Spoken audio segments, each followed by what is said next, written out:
and a squad of big-name contributors. The S Word From talkSPORT.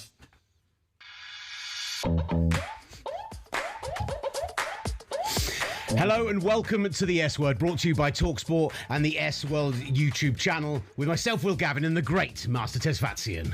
Great to be here. Oh, man. Episode 1, baby. Unbelievably hyped for this one. Here to bridge that gap between football and soccer, to provide a show that, as you say, the American fans deserve, Master. They absolutely do. It is an honor to be here leading up to the World Cup in 2026 and being able to present this with yourself and the great crew that we have. I'm excited for what will come from this show. And what a first show we have in store for you. United are back in the big time. Spurs are out of the relegation zone. Apparently Real Madrid are targeting Unai Emery, despite the fact that he was described as a national disgrace yesterday by our very own Rory Jennings. We'll have the former Spurs, Villa and USMNT goalkeeper Brad Friedel alongside us. You've just been to watch Real in action. Yeah, I just got back from Barcelona. I was at Espanyol, Real Madrid. Actually, one of the ultras at Espanyol actually gave me the scarf. So shout out to them. It was a difficult loss for them. I hope I'm putting this the right way. While you figure it out, I'll let people know. We have the former president, Ramon Calderon, joining the show, as not only we talk Unai Emery with him,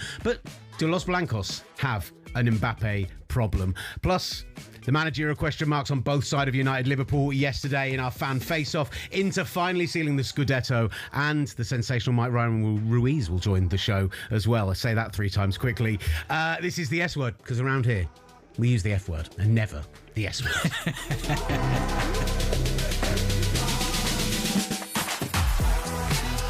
Oh, Master, this feels like weeks and months of our time put together, and finally we are in the studio together, ready, live on YouTube at talkSPORT, live on the talkSPORT S Word YouTube page as well. You're going to be able to find all of our content across the talkSPORT social channels, Instagram, Facebook. Why did I go for Facebook second there? Show what an unk I really am. TikTok, X, absolutely everywhere. And we've got our own channels now as well. So if you find at talkSPORT S Word on Instagram or on X, you can get in touch with us there.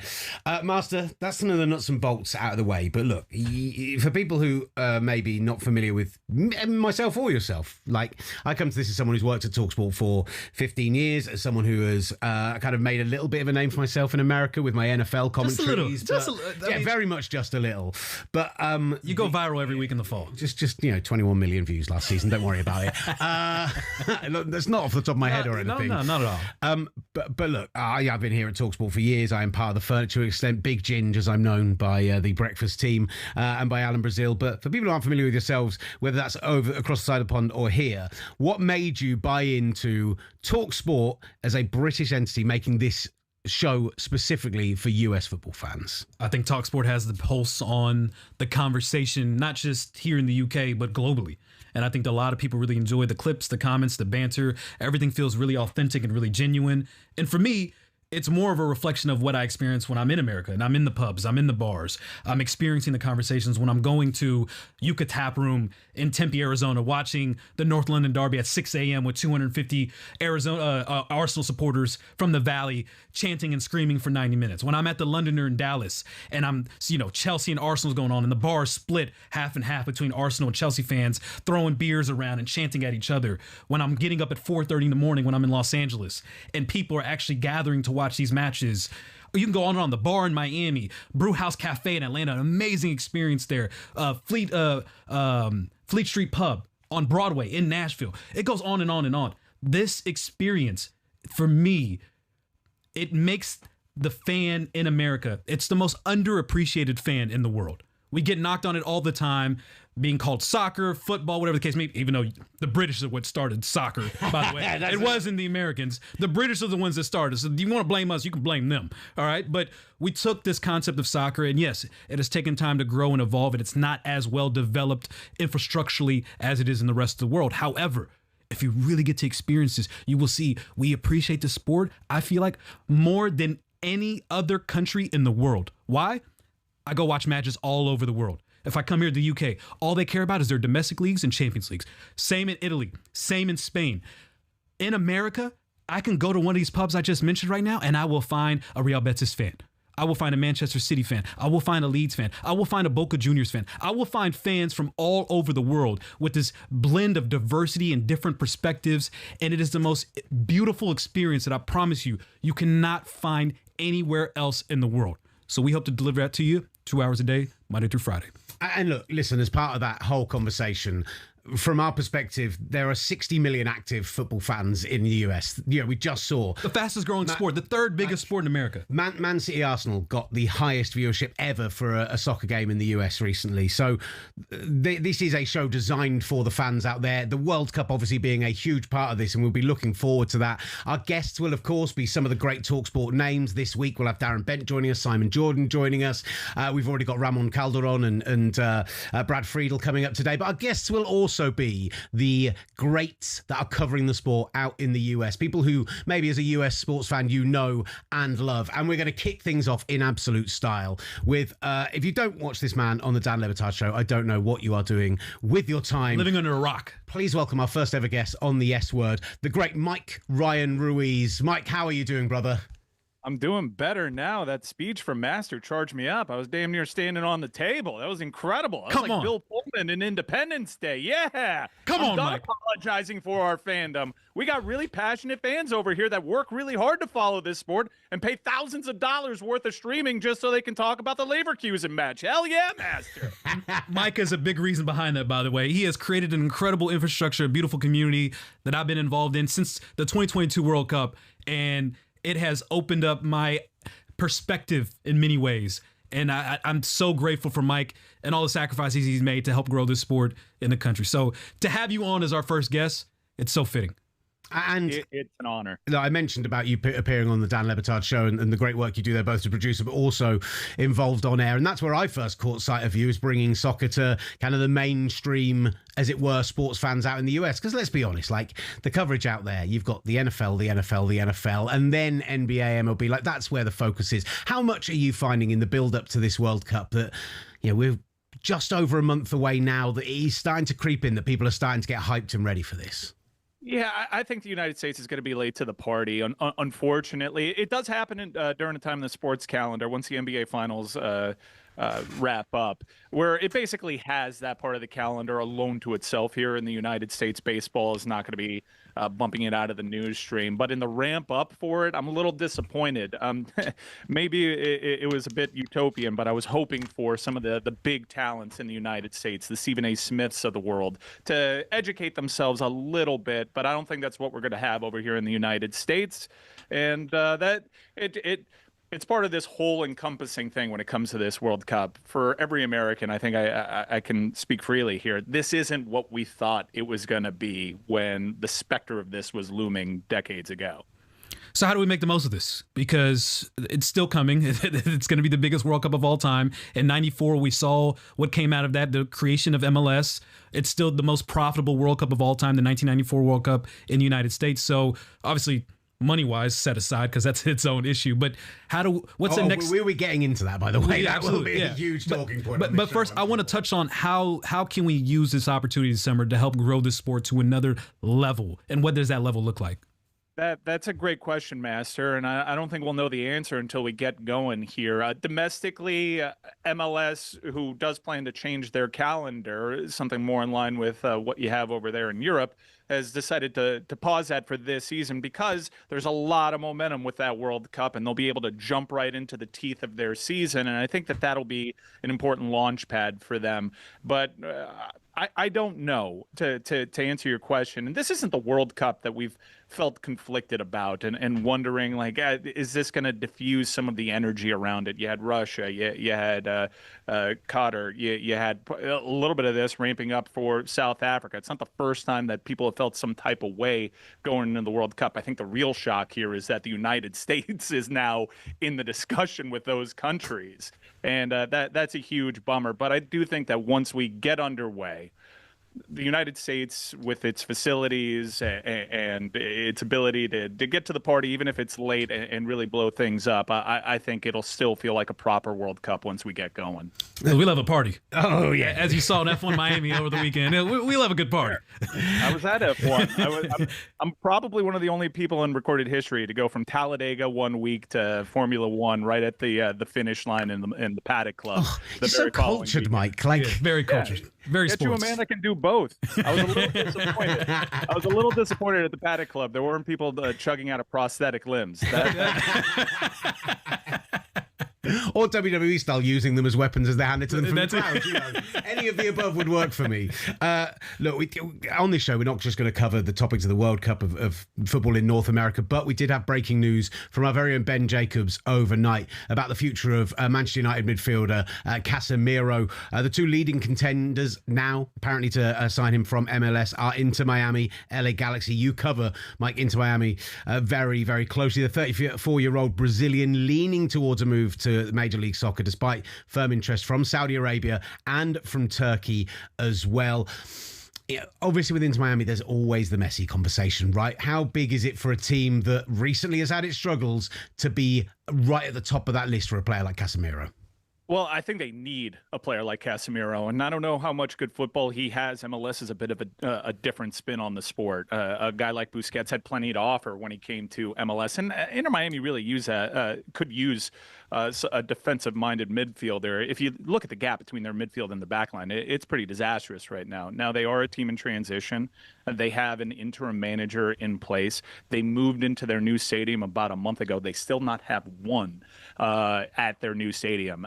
Orlando City came in recently, and that handed them an embarrassing loss. So a lot of questions to answer. Unfortunately, the big story down here is you want to hear all these questions answered. It's not coming from the veteran players. They're sending Noah Allen out to talk to the media, and so they're getting a fair amount of guff from local media types and fans, because their veteran players don't have to be accountable. They don't have to answer questions from the media. In fact, they pull credentials from some media members that they find too critical. So the Inter Miami vibes are not really going all that great. How is the league going to grow doing that? I mean, they've already catered as much as they can financially to help Inter Miami. They bring in every legend possible from Europe, and now they're trying to silence the media as well. When we're trying to grow this sport and trying to grow this league, as a FC Dallas fan that unfortunately is dealing with the lack of funds and riches that clubs like Inter Miami can experience to grow their club and increase the talent from them,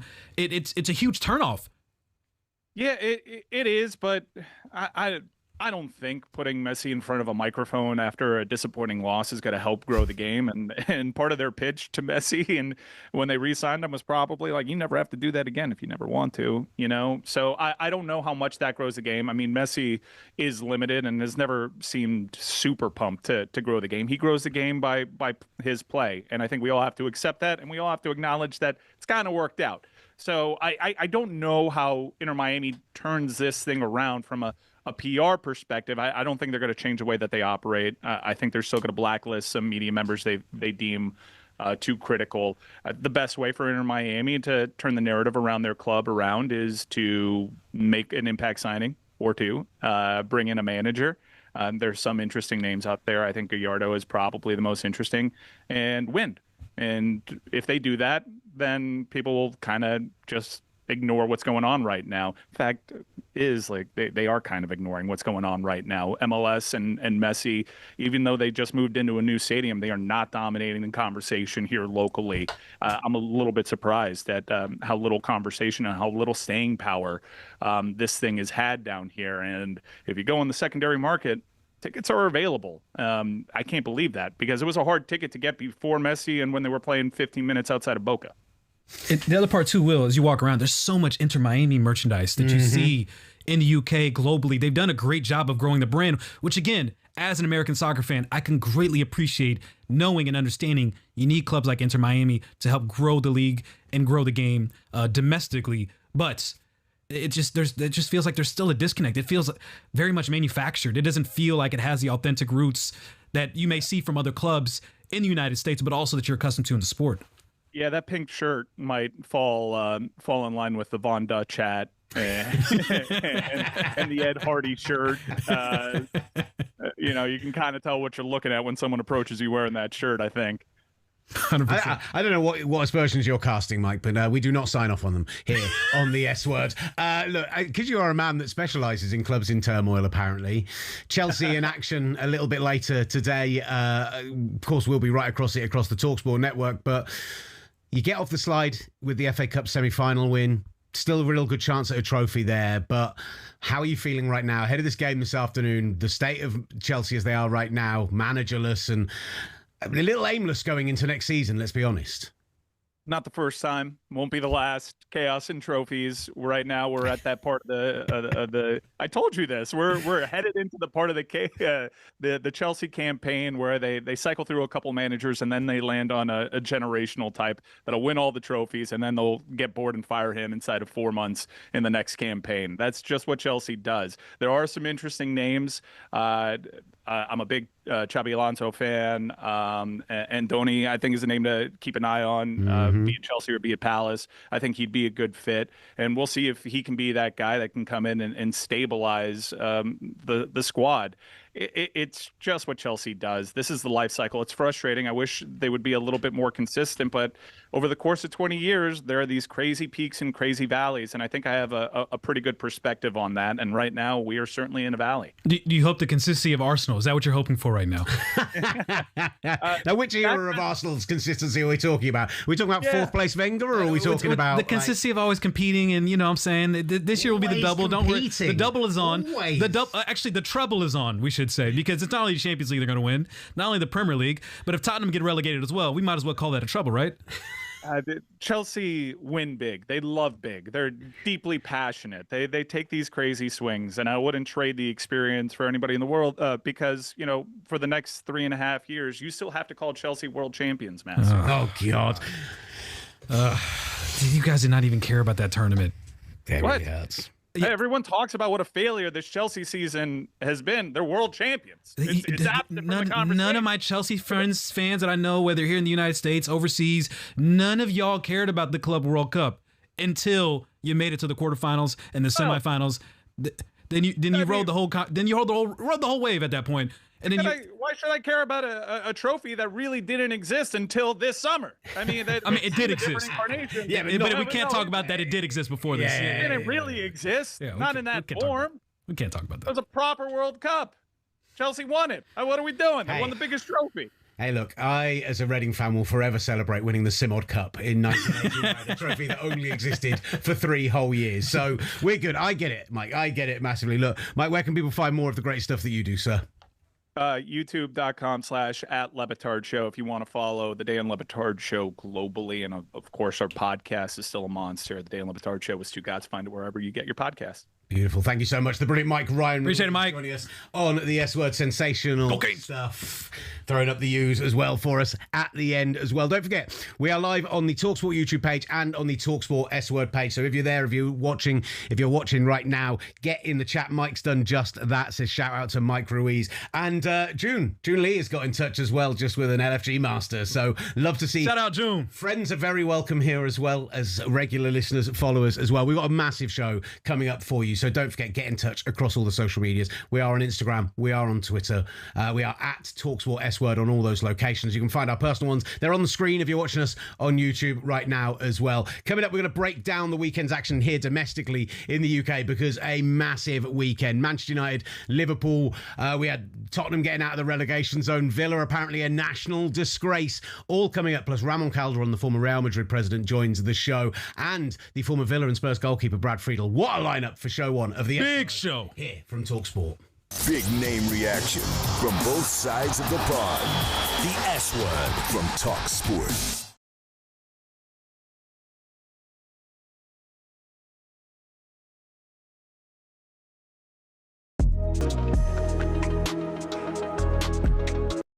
No cuss words here. Just 2 hours of full-on football dialogue. Every day, talkSPORT presents The S Word. You're back with the S Word on TalkSport via the TalkSport S Word YouTube channel, and you can also find us up there on the TalkSport YouTube channel right now.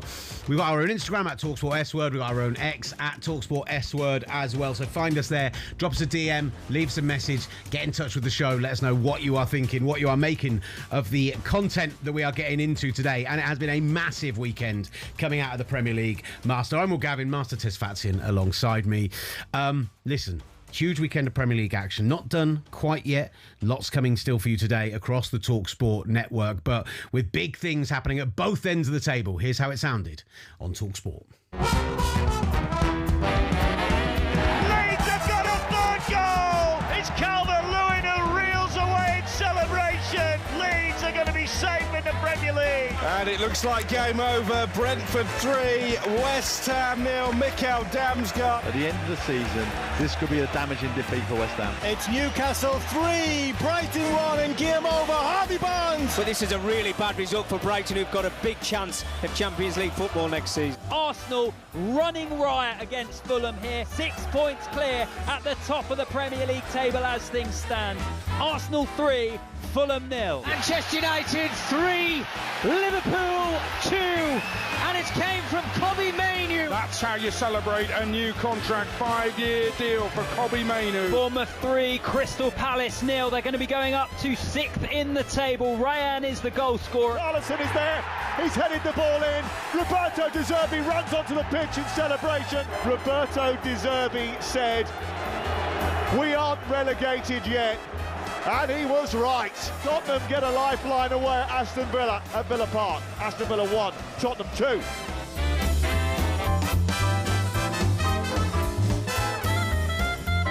What a weekend. So many talking points. Spurs out of the bottom three, as we just heard there last night. I don't think... How are you feeling about that? Feeling hurt too? I mean, they're going to be begging for us for some help this weekend, so I don't mind your rival begging you for some help, you know? It's a nice little position to be in. But we should start off with the game of the weekend, Manchester United facing Liverpool, because this great old rivalry, it does not matter that it is maybe not contending for titles right now, but two teams still in the European places. Still a lot on the line. A lot on the line, like you say. United coming out and beating rivals Liverpool 3-2 and really dominating them for huge sways of this game, Master. Where are you feeling on the Michael Carrick of all this right now? Oh, you know what? He's done enough to maintain the job and keep the job as Manchester United's manager. My biggest concern is, will he have the resources this summer to actually excel and thrive? We just talked about Casemiro. He's going to be leaving at the end of the summer or the end of the season. Who are they going to replace him with? Because that is a massive, massive void, not just for his position as a defensive midfielder, but somehow he's been contributing on goals. His instincts, his knack for being at the right place at the right time in the box, especially on set pieces. How do you replace that? Who would you replace that with? I don't know if there's a ideal player at this point. Maybe Elliot Anderson, but that's going to be a huge bid. Do they have enough money with the Champions League money coming in to sign 3 or 4 players? Do they have enough players leaving? And they need the squad depth now because they're going to be returning to Europe. So it is a big, big ask for whoever's in that position. And will you be able to put Michael Carrick in the position to succeed and thrive as the manager? That's the part that's the biggest question mark. And we have yet to see that from Ineos. We have yet to see that from Glazer family. Regardless of who's been in that position since Sir Alex Ferguson left, they have not been able to find their footing in multiple competitions. So that is the biggest question mark I have. But you can clearly see from Kobbie Mainoo's remarks after the match, he believes in Michael Carrick. You could tell the players believe in Michael Carrick. The performance was outstanding, especially in the first 45 minutes. And then, Liverpool, credit to them. They came back, made something out of it in the second half, but to able to respond back for United afterwards and pull away with a 3-2 victory, I think that speaks volumes to Michael Carrick. And it would be, you're going to lose a lot of fans if you do not bring Michael Carrick back. And I think that would be the biggest issue that management and ownership would have to deal with if they do not retain him. I think from my perspective, and listen, we had this news coming from Alex Crook just a short while ago. Michael Carrick edging closer to becoming the permanent manager. I think that should be no surprise to anyone right now. In the box to lead United beyond the summer after guiding them to Champions League qualification. They haven't, the United hierarchy, yet to offer Carrick any assurances over the permanent role, are aware he has the backing of the dressing room, and the fact that United have not held talks with any external candidates at this point is seen as a positive. Sources close to Carrick expecting formal discussions to begin imminently. And listen, from my perspective, let's celebrate a young English manager doing something great at a big Premier League club, because it has been a very long time since that's happened. Yes, we had Eddie Howe and what he's done with Newcastle, but obviously a difficult second, third season for him right now. News over the weekend means that it sounds like he might continue in that job. But from Carrick's perspective, to come in and to raise the floor of this team, to actually make them feel like a viable week in, week out contender, a team that can beat City, that can beat Arsenal, that can beat Chelsea, that can beat Liverpool, as they have done over his tenure. And yes, he didn't make the signings last summer. Benjamin Sesko, who wasn't a Ruben Amorim guy, has been excellent. Matthias Cunha, sensational.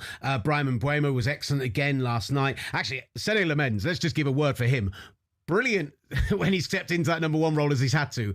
Little bit of a rough one this weekend for him. It was. A little bit of a shocker. He's helped shore up that back line, though. He has been really, really good this season, but that wasn't his best performance. And just honestly, none more than the man you mentioned there, Kobbie Mainoo, because from my perspective, you take what Mainoo was under prior to Amorim, getting into the England squad as a teenager, breaking through into that Man United team, looking like he could be the future of that side. And then Amorim just didn't fancy him, and it's never really been explained. Talks of him going out on loan, talks of him leaving permanently. Arguably the best player on the pitch for United last night, gets the winning goal in the end. And honestly, I think we're at a point right now, Master, where I'm looking at what England have to offer in midfield. And if we're seeing a rotation this summer and we're seeing Elliot Anderson, Kobbie Mainoo and Declan Rice between them, when we've got the hottest World Cup of all time, the longest World Cup of all time, the biggest World Cup of all time coming up, I'm finally feeling like one area of the field where I was, I'm not going to lie, slightly worried 12 months ago, suddenly feels like a strength for this England team. The England optimism. They talk about Arsenal being the bottlers of... Let's start Kobbie Mainoo and Elliot Anderson for England that hold... Over Declan Rice? They are the form players. And Declan Rice isn't? We'll touch on Arsenal here in a minute, but I'll let that aside. It gives you some depth at least, because you're going to need that for the expanded World Cup format. He has looked great, but Declan Rice not being at starting 11 is nonsense. I'm not going to even entertain that idea. He absolutely deserves... I mean, they did talk about Declan Rice today on talkSPORT as being a player of the season candidate. And I would say since January, like first 4 months of the season, 5 months of the season, maybe the best player in the Premier League. Last 3 or 4 months... But that's the falling back to the pack in a big way. Any English player that has one good performance, all of a sudden you guys want to hand him the Ballon d'Or and tell him he's the greatest player in the world and he's worth 120 million pounds. I always have to take English commentary and punditry with a grain of salt, because anytime you guys get a glimpse of an English player who does something on the ball, next thing you know, he's the greatest player of all time, and it's all nonsense. But Declan Rice, for me, of course, has had a great season. He has tapered off. There's been a lot of injuries, as we've seen with Arsenal. But Kobbie Mainoo here, he absolutely deserves to be on this World Cup roster for England. In what capacity, I'm not sure. But knowing that he's going to be on that roster, I think is a huge boost for England, for the fans, for your false optimism that England finally wins something. But my main point is that Michael Carrick has been the reason for that. Revolution in his play. Tactically, he's got it absolutely spot on. He has brought those players and given them confidence and made them feel like they can go and win these games. And like I say, other than 2 horrible mistakes in the second half, we called this a thriller. And I thought to myself, like, actually, who had the worst first half performance last night? Liverpool or Aston Villa? Because I think there's a legitimate argument that it could be either of them. And considering Aston Villa didn't have a shot on target until, the 91st minute last night, that gives you an idea of just how poorly Liverpool played up until they got gifted a couple of goals. It's always interesting to note the performances and the absences of the performances, where with Liverpool, they were playing with a false 9 with Florian Wirtz in that position.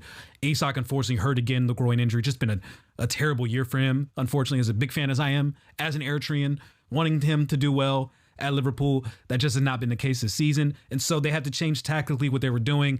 And you can tell in that first 45 minutes, it just was not working out. However, how they came out in the second half, it was encouraging to see them still have that fight, being down 2-0, giving something in the first 15, 20 minutes of that match.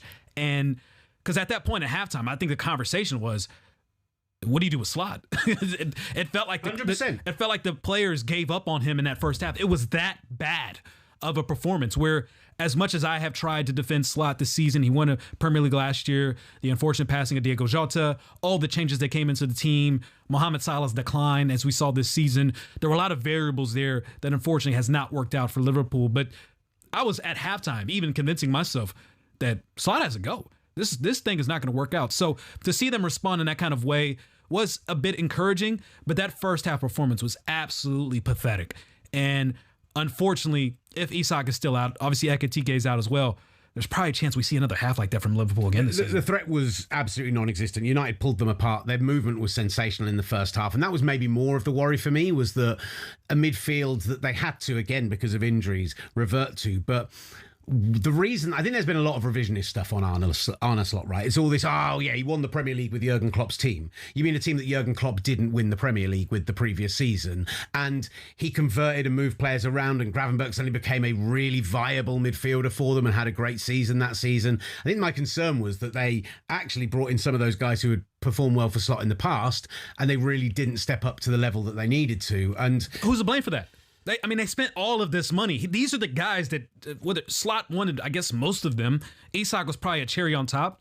That either the management and the opportunity they had in front of them to get Ekitike and Isak to shore up their attack, knowing that you're replacing a lot of players, which is very challenging to do in the Prem. But, I mean, Slot has to take his responsibility on this as well. He has not had the best season for himself, and there's a reason why he is on the hot seat. And I still think he's going to survive this season, especially if they qualify for Champions League, which they should. If they don't, he absolutely needs leave.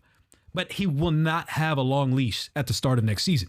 If they get off to a bad start at the start of early next season, I can see him being sacked very, very But I can also see a world where, given the summer to get over it, given a little bit more time with those players to bed in, I don't think they're going to go and throw money around again this summer. I also see a world where they are absolutely competing for the title next season. Like, this hasn't been, as much as from an Arsenal perspective, you will be incredibly proud to have won the title. It's not been a classic Premier League season. Won it. Somebody could have, come through. You could have seen a Liverpool. You could have seen a team challenge Arsenal truly all the way. And I know we've seen what's happened with Man City late on, but Man City were in a transition. Arsenal have wavered since Christmas, since January. This is on the table for somebody like Man United, somebody like Liverpool, to potentially step up to that mark and go and grab this Premier League season by the horns.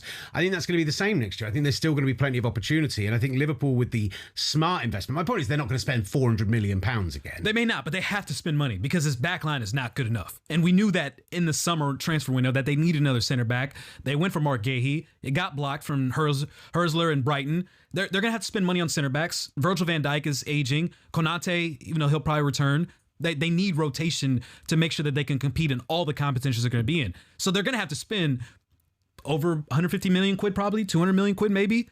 Ekitike's injury, that could prolong his return, and who knows what form he comes back in. A lot of questions for Liverpool that go beyond Slot and what they do this summer. So are we saying Liverpool stick with Slot, but short leash? Is that the he's got a shorter leash than Michael Carrick, I would think. And Michael Carrick, regardless of how he returns, he will probably have a short leash as well. Well, look, we've also got to get into, there's plenty more to come from all of the action across the Premier League. Graham gets in touch with us on Instagram at talkSPORT S-word. He's saying, enjoying the show. He says, I thought Villa were awful last night. We're going to get onto that coming up shortly. Don't you worry. Unai Emery, what you doing, sir?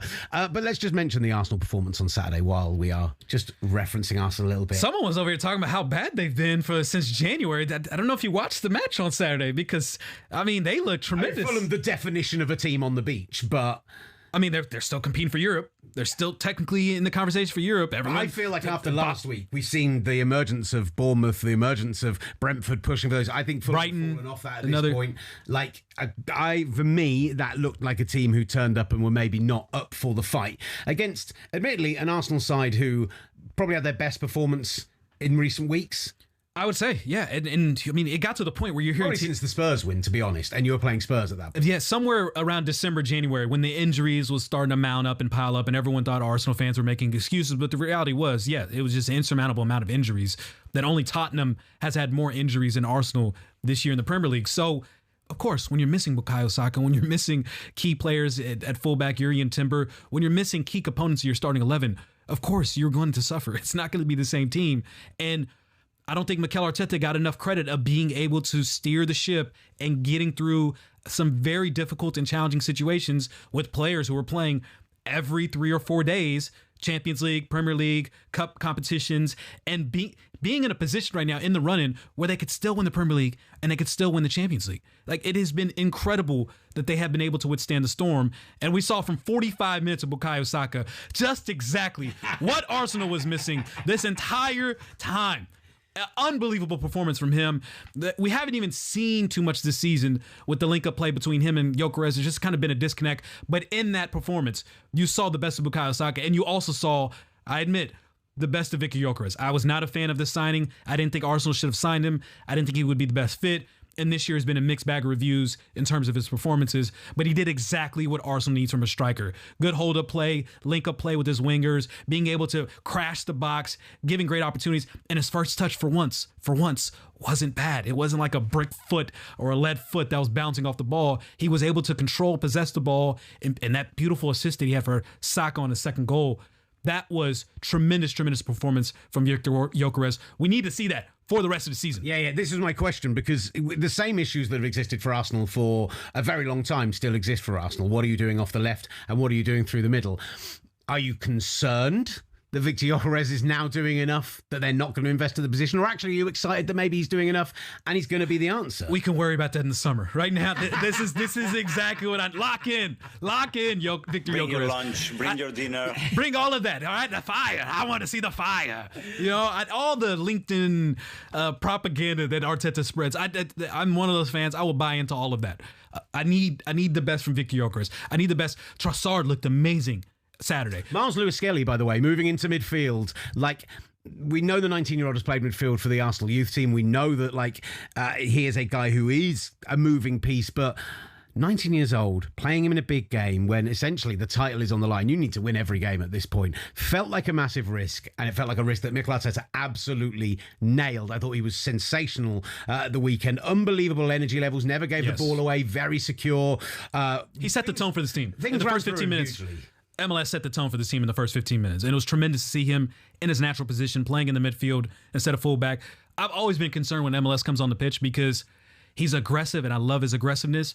But sometimes it has led to reckless challenges that, as last year, as we saw, red cards or the threat of being sent off in the match. This performance was his best performance at Arsenal. He was in control. He was assertive. He was aggressive. He was pushing forward the team. He was contributing in the attack. He was helping back defensively as well. He was all around. All right. I said it was good. Impressive performance. It was great. Take a breath. Should I? Do I need to? Yeah, no, you're good. You just spent the last 10 minutes dogging Arsenal and saying they didn't play well. I mean, I had to show them some love. Despite that, there were some injuries Fulham had too. We should note that. Sessegnon didn't play. Alex Iwobi didn't play. Kevin didn't play. We are going to talk about that situation at Aston Villa coming up shortly.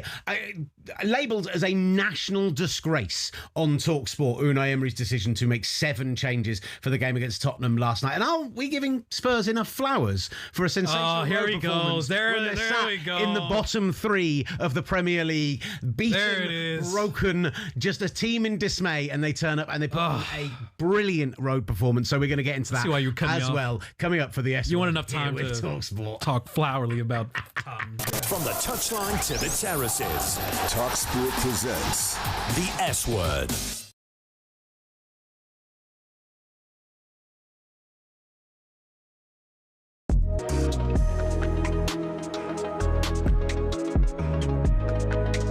It's the show for people who love football in North America. And I mean the proper kind, where you only use your feet. The S Word from talkSPORT. Just to correct that, you only use your feet unless you're Benjamin Sesko handing the ball into the back of the net. But just a little, just a little tap. Arne Slot loved it. Yeah. I mean, you had to slow it down and zoom in 4K to see that, but nevertheless, we're back here. The S Word here on talkSPORT. Matt Spots joined alongside Will Gavin, in which one of my group chats has said, "Is that the NFL UK guy?" Hey, that's what I'm forever going to be known as. In the flesh. Shout out to Fermo tuning in as well. Catching the show as we wrap up the first hour of the first show of the S Word and talking some Premier League as we're catching up on what happened over the weekend. And we got to talk about this Villa-Tottenham match. And it was one in which maybe everyone chalked up would be 3 points dropped from Tottenham, but they surprisingly have been actually one of the best teams, I believe the third best team with the third most away points this season in the Premier League. They were able to pull out a 2-1 victory there at Villa. It was really impressive. They've won more away games in 2026 than Aston Villa have, that's for sure. Listen, Unai Emery, it's a fascinating situation. This morning, Talks Alex Crook reporting that Unai Emery was high on the list for the Real Madrid job. Now, we're going to be speaking to Ramon Calderon in a short while. The former president, the guy who was there before Florentino Perez, get his thoughts on that. But let's focus...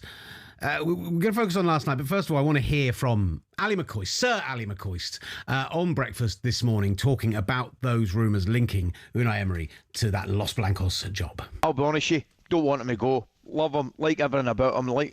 I think the Villa fans would be sorely... They'd bordering on devastation at Villa Park if they lost him.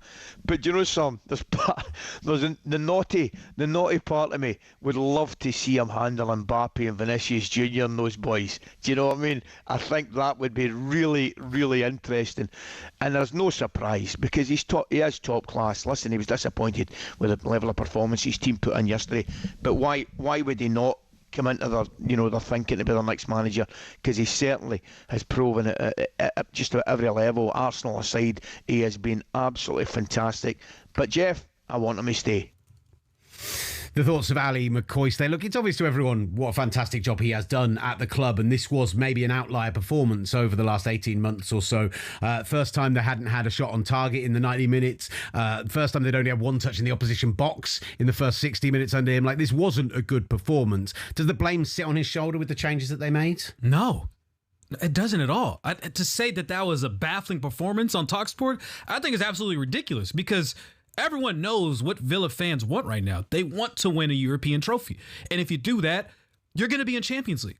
And it's not exactly as if the issue has been Unai Emery. The issue has been the financial issues with Villa and not being able to support him competing in multiple competitions this year. You had to bring back Jadon Sancho. Like that's who you're starting this one. Ross Barkley had to start. We know how different Villa has looked without Buendia. And I think that was the biggest key in their attack. Without starting Buendia, you knew what you were signing up for. And the problem is everyone wants to blame those 7 changes, right? But you look at the players that came in. Victor Lindelof, Tyrone Mings, Ross Barkley, Jadon Sancho, Ian Maatsen, Tammy Abraham and Lamar Bogard, right?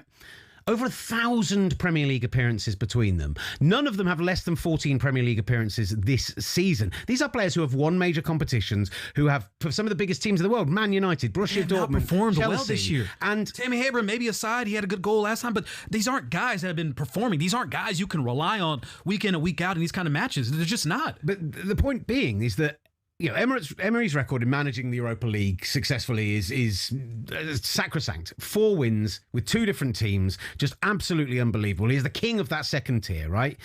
But you pick at that midfield of Tielemans, Bogard and Barkley to go up against... Spurs put out their absolute workhorses, right? Conor Gallagher, Rodrigo Bentancur, João Paulinho. They outfought them. They outmatched them. They won every second. They had more on the line. They just absolutely tore them apart. And there's more on the line for Tottenham. Needed this win. Villa does not necessarily. Yeah, they need to be in top 5, but if they win Europa, they'll still make Champions League. Their mind is clearly on Nottingham Forest, for better or for worse. My point is I don't have an issue at all with making the changes. I don't have an issue with going, Europe is on the line, that's what we've got to focus on. We didn't want to have this conversation a few weeks ago when Crystal Palace dropped their 4 best players against West Ham when they played against them on that Monday night game and eked out that horrible 0-0 draw, which might be the point that decides who goes down and who doesn't, right? But it's the fact of the quality of the performance, the decisions that were made, and... none of it summed it up better for me than Jadon Sancho taking a corner right at the start of the second half. They come out hair on fire. Immediate attack, press, win a corner. Jadon Sancho takes the corner short and then is caught offside immediately, and the air is sucked out of the stadium that second. And I think how many Premier League matches does he have? How many starts does he have? Does it make any difference? There's a reason why he's been rotating through and has been in Borussia Dortmund more times than we can count. There's a reason why Leon Bailey wasn't on this. These guys that they've had to rely on. The only reason they're on the squad is because Villa could not afford to replenish their roster and compete in Europa League and also in the Premier League. And having to do that turnaround Thursday to Sunday is not an easy task for any club, let alone a club that does not have the depth that Aston Villa has right now. They don't have the players to compete. But my problem is a lot of that is to me, it's excuse making, because it's reality. It's all true, but at the same time, if you're on the fringes of that squad, if you are a Ross Barkley, if you're a Jadon Sancho, and you go into that team and you play sensationally against Tottenham, and then maybe you get a chance in the upcoming Premier League games, and they've got some big games coming up, because like it or not, Bournemouth have closed the gap to 6 points. They are not guaranteed that Champions League football quite yet. Burnley is the first game, but it's merely days after that second leg against Nottingham Forest, so you might get a second chance then. Well, what have you really impressed down the last 4 or 5 games of the Premier League season? And maybe you've got a chance to start or feature in a European final, the absolute pinnacle of domestic football in this country and on this continent. And yet, I just saw no fight, no will. Everyone went out there and just knocked the ball about for basically 80 minutes. He made a couple of changes. Those changes came in the 87th minute. And Buendia gets the goal. They get the first shot on target of the game. Like, Unai Emery was sat in that technical area as a guy who's normally one of the most animated managers in football, and he looked like a cardboard cutout for 90% of that game. He looked like one of the animatronics you get on like Pirates of the Caribbean. He moved his head a little bit and his eyes up and down, but basically just there was no push, no passion, and I would be concerned if I'm a Villa fan. I would hate that I have paid. I would hate that I have paid for a ticket to go to that game. Villa fans know what's on the line. They know what's on the line. But I think mentally, those kind of performances, that kind of just absolutely pathetic that sees so many fans leaving the stadium so early, when Forest are absolutely G'd up. They're bouncing after last week. They're ready to go. If they get a point or anything against Chelsea today, I almost want to write Thursday off, because I think Forest are going to walk in there, heads held high, ready to go, and Villa look like they are not up for this fight.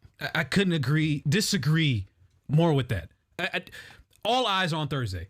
You show up to Villa Park, you give it everything you got, you talk about top 5. Who cares? If you win Europa League, which on the other side of the bracket, you're going to face either Braga or Freiburg, which if you are Villa, you're thinking, just get to the final, just beat Forest, and you got a result that you can build off of. 26 points off the top of... So, listen, it's all right in front of them. All you have to do is beat Forest on Thursday. And Forest fans even know it too, despite the fact that they're in a huge battle to make sure that they stay safe, which I think they will. All eyes on them are also on Europa League. Europa League is what matters for them. And that's another opportunity for a Premier League side to make it into Champions League. We've seen the advantage they had, or disadvantage, I guess, for Tottenham's sake, winning Europa League and also making it to the Champions League. But for Villa, everything is on the line through Europa League. These games, I'm not going to say they don't matter, but they're not as significant as making sure you make it to the Europa League final. That's all that matters for Villa fans, and I think that's all that matters for Unai Emery, and this performance showed it. Unai Emery did try and defend himself to talkSPORT after the game, of course. Let's hear from the Villa boss, maybe future Real Madrid boss. I am not linking when we are losing and we are winning for changes. I am not linking, but the supporters or someone is linking it. I am now trying to make sense. We were losing against Fulham, we were losing against Nottingham, and maybe I needed to change more players. And no Onana, no McGinn in the squad. Just does it signify just how pivotal they are to your plans and this team? Yes, but it's like 3-4 months ago we had as well some players injured, and we were winning matches. This is the reason we are being consistent during the season. In day 35, today we lost, but during the season we are more or less performing consistency, and we have 58 points. And we had difficult moment as well during the season. We had some injured players. We must believe in the players, and we must use different players where they are being injured. Fair play to Unai Emery. Didn't make any excuses there, and actually owned up and said we had players injured earlier in the season and we were still winning games of football. Possible future Real Madrid manager. We'll speak to Ramon Calderon coming up shortly on that. Just before we move off this game, and I tried to give them some flowers 5 minutes ago. Did you? Did you try to give them flowers? I think you think you told them that it wasn't right.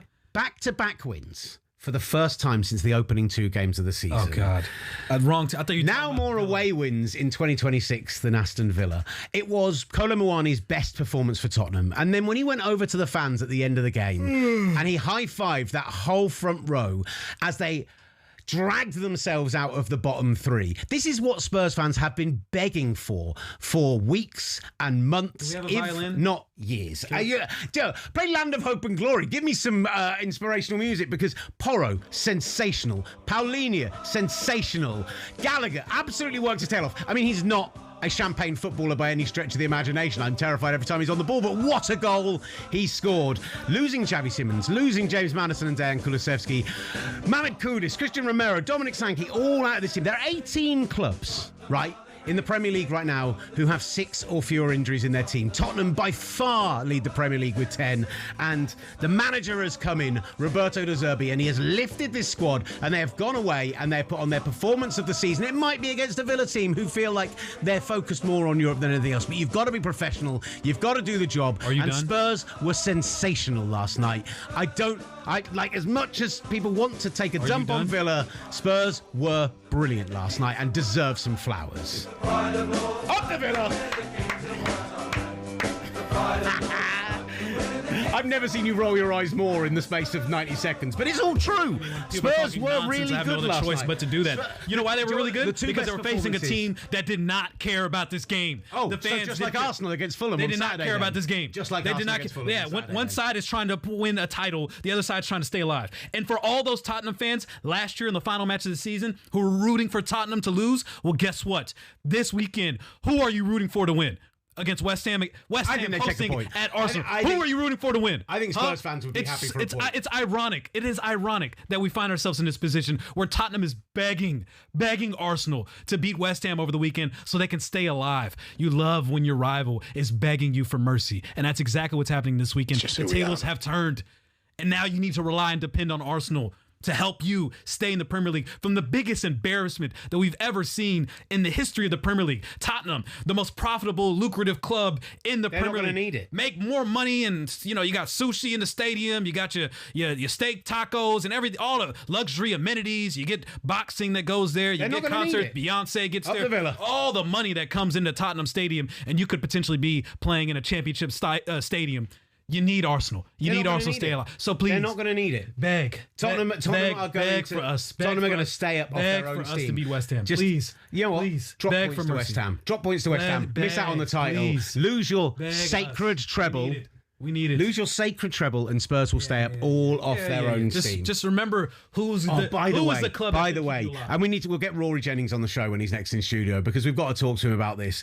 Rory Jennings saying that he is desperate for Chelsea to relegate Tottenham at Stamford Bridge. When he called it, he would say it was a top 5 moment as a Chelsea fan in his career. Now Tottenham could stay up if they get something at the Bridge. What a claim that would be. The reason they're going to stay up is because of Arsenal. Just remember that. They're going to stay up because of Arsenal, Tom. They're going to stay up because Roberto De Zerbi has brought fire back to that team and turned them back into an actual professional football North team, London, but it ain't which they Tottenham, really I'll tell you haven't that been much. for the last 4 months. No, it's on your training ground, your joke of a David Brent manager.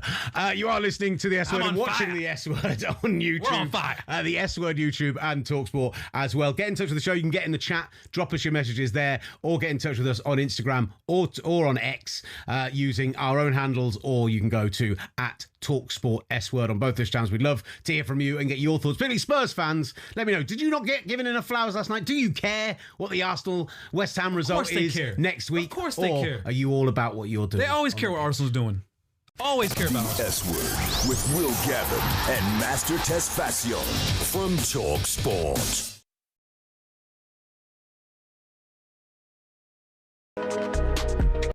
The S Word, featuring Will Gavin and Master Tesfacion. And a squad of big-name contributors. The S Word from talkSPORT.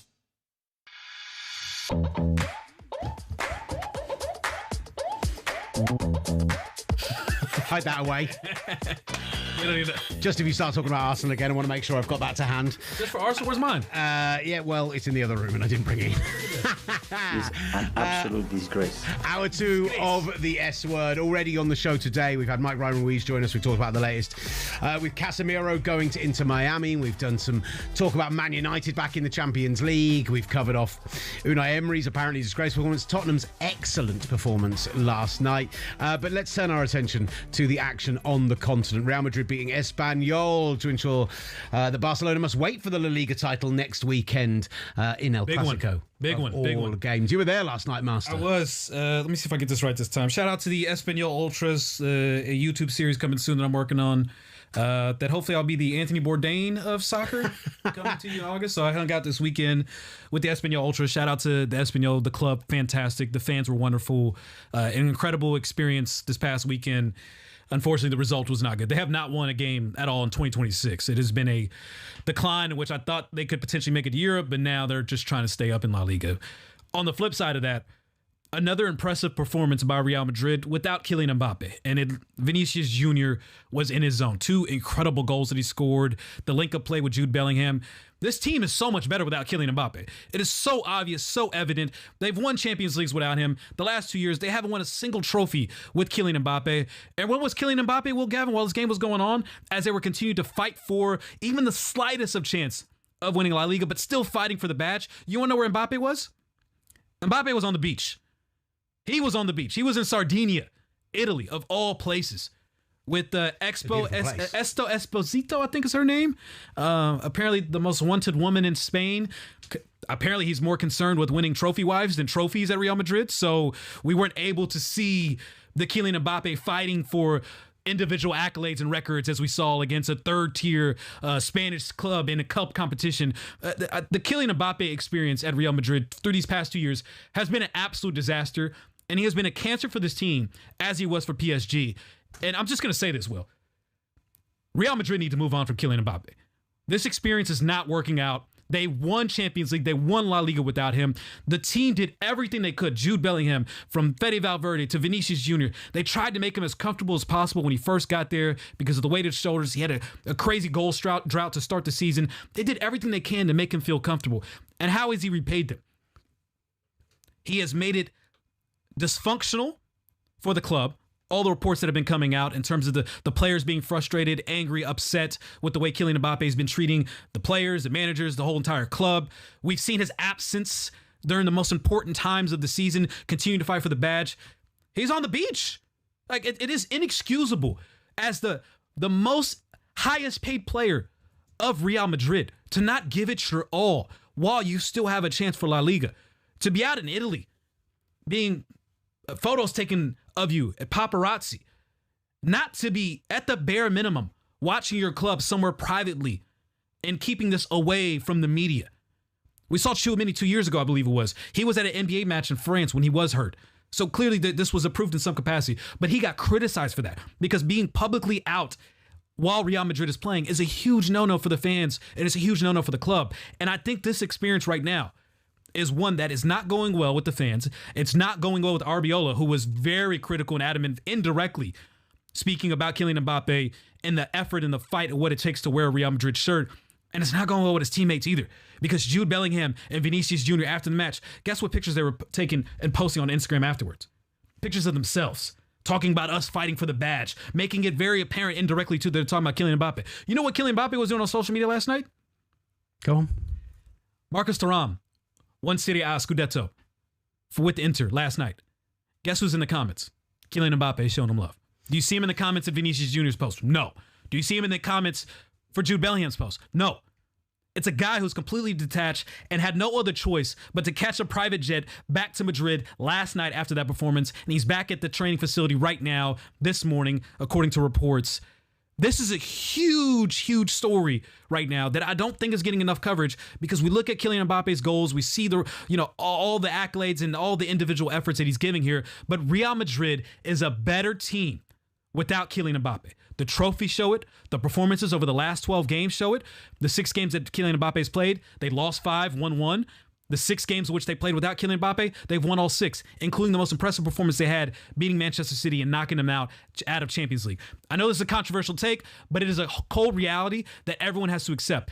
Real Madrid need to move on from Kylian Mbappe, and unfortunately they will not, because Florentino Perez, this is the bet he made, and unfortunately he's going to keep laying in it. 2 years left on his contract. There are fans out there who have literally made websites counting down till the end of that contract in 2029. Also this morning, talkSPORT's Alex Crook reporting that Villa boss Unai Emery is high up on the list for that Real Madrid job. Is the idea that if somebody comes in, maybe they can get the best out of Mbappe. That's the kind of manager they need to go for. Well, a man who knows just how much pressure it is to appoint a manager of Real Madrid and to deal with these Galacticos as he had to is the former Real Madrid president, Ramon Calderon. I'm delighted to say joins the show now. Ramon, thank you so much for taking the time out to speak with us, sir. Hello, my pleasure to be with you. And look, Ramon, you heard a very impassioned plea there from my co-host master. What have you made of the Kylian Mbappe situation? What have you made of the fact that it seems like there is more care for what's happening off the pitch for him than on it? Well, I'm sure that he's right about that. Kylian Mbappe has scored nearly 40 goals this season. It's true what he says, that sometimes it seems that he's not involved, he's not compromised with the team. But I don't think what he's done this weekend, the picture I've seen is having lunch in a restaurant, and even the coach has said that every player can do what he wants when he's a free time, and he was. But I think the problem is not Mbappe, is that the coach must give him the opportunity to enjoy the game in a different way. I think that the mistake was made at the beginning of the season when Xabi Alonso asked for one or two midfielders, and the president decided to sign 3 defenders. So that's a big problem. The midfielders are, as you know, the ones who can slow down the game, who can control the ball, give long passes to the strikers, in this case to Mbappe. And that has been the trouble. I don't think he is the one to blame for the situation of Real Madrid at this moment. But Ramon, they've played better without him. They've won Champions League without him. They've won La Liga without him. Everything centers around Mbappe when they do play. And we saw last year and even parts of this year, the performances from guys who have been so consistent. Fede Valverde, we saw a dip in his performance last season. Jude Bellingham, obviously dealing with the injuries, a dip in his performance. Vinicius Jr., huge dip in his performance. Everyone has had to sacrifice so much to allow Kylian Mbappe to score those 40 goals and be the talisman for this team. But is it in the best interest of the team when Real Madrid's motto is always no one's bigger than the club? Well, it's true. I know that very well, and I know that some players cannot fix sometimes in a particular team, maybe in this case with Real Madrid, but I still think that he's one of the best strikers in the world. It's difficult for any team not wanting to have him on his side. Maybe the coach hasn't found the right place for him. It's true that Vinicius and him are playing on the same side of the pitch. That can be a problem, on the left side of the pitch. And maybe a new coach can find a solution for him. I wouldn't let him go, really. But I'm not now in the club, so it's a matter of the president to decide what to do with this player. But we paid a lot of money to him.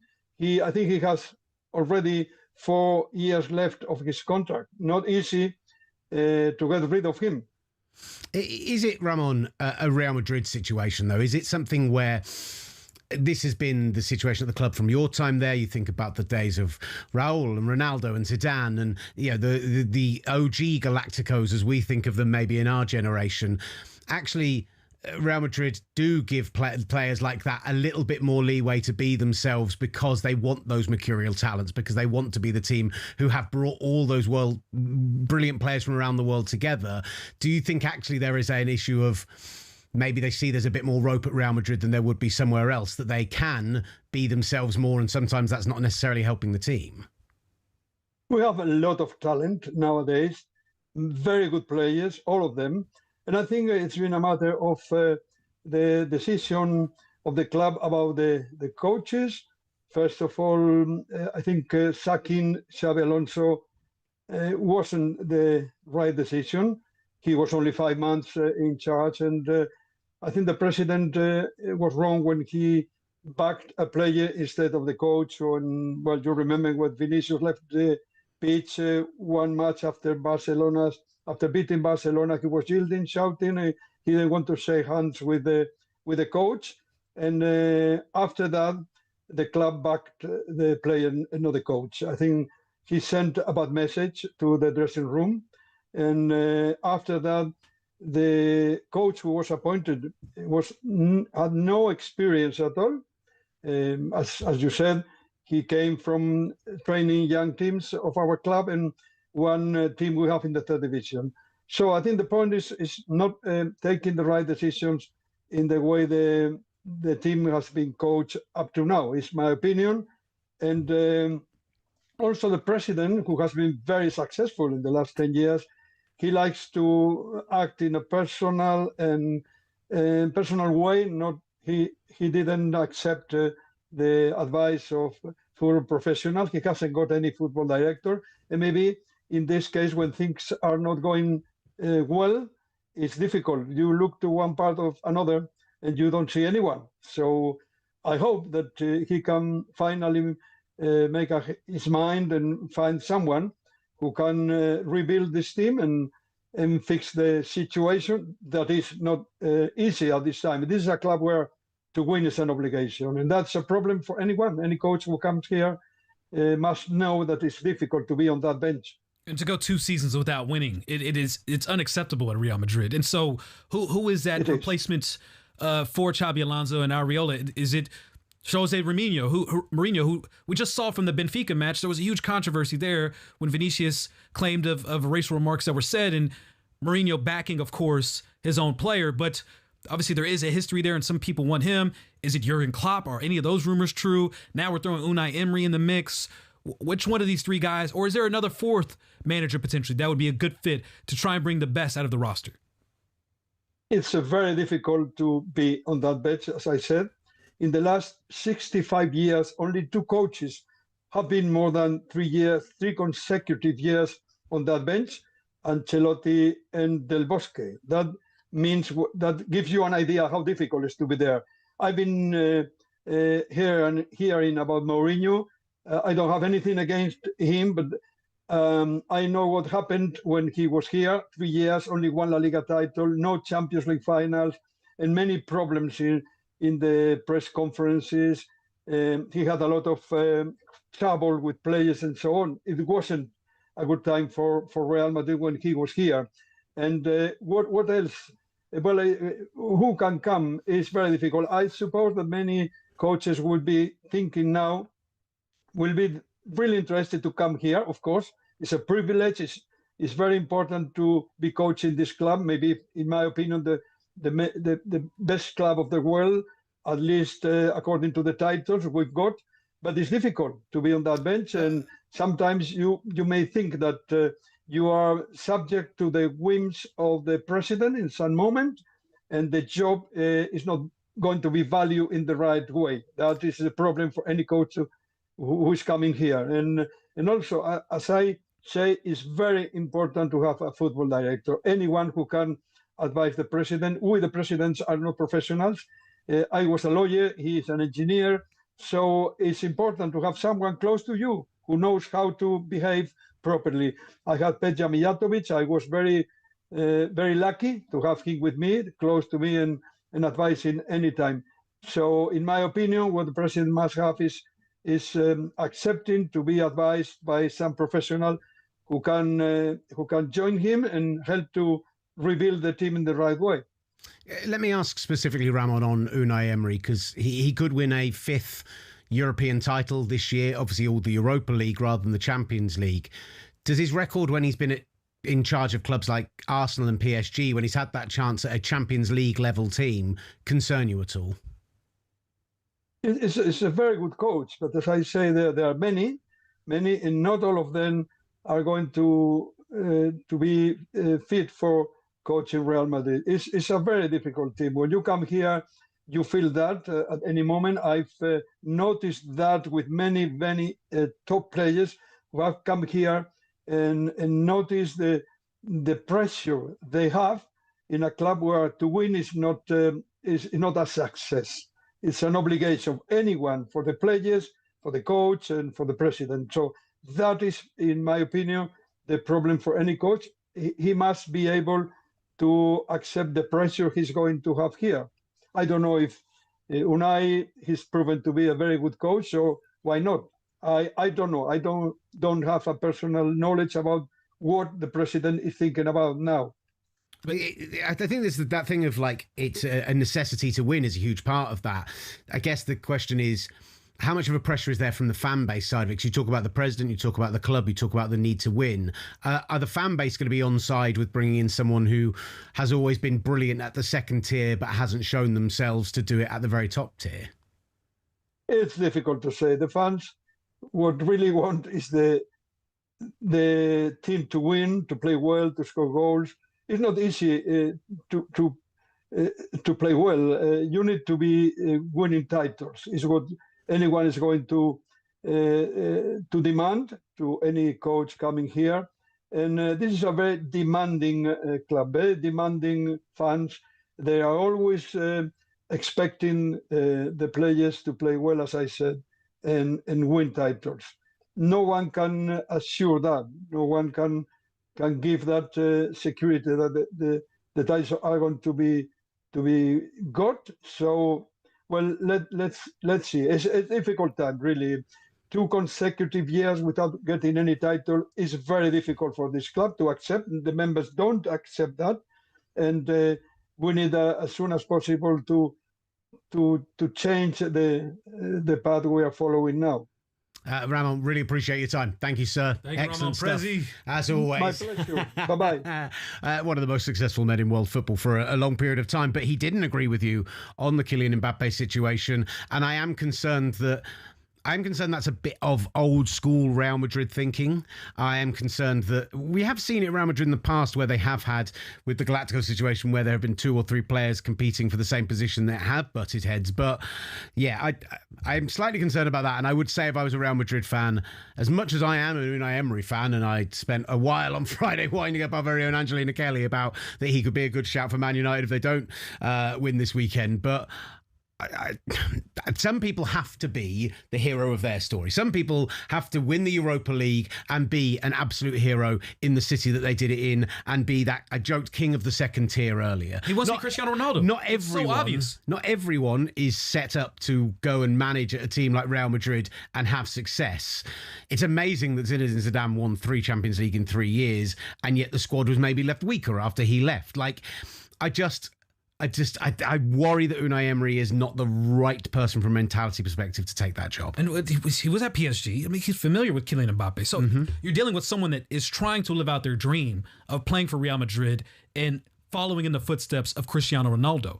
And even the pact of him trying to chase these absurd record goals that no one cared about just to have one step closer to surpassing Cristiano Ronaldo's legacy at Real Madrid, just so is his intentionality, which all of that is fine and great. But if you're not winning trophies, no one cares about any of that at Real Madrid.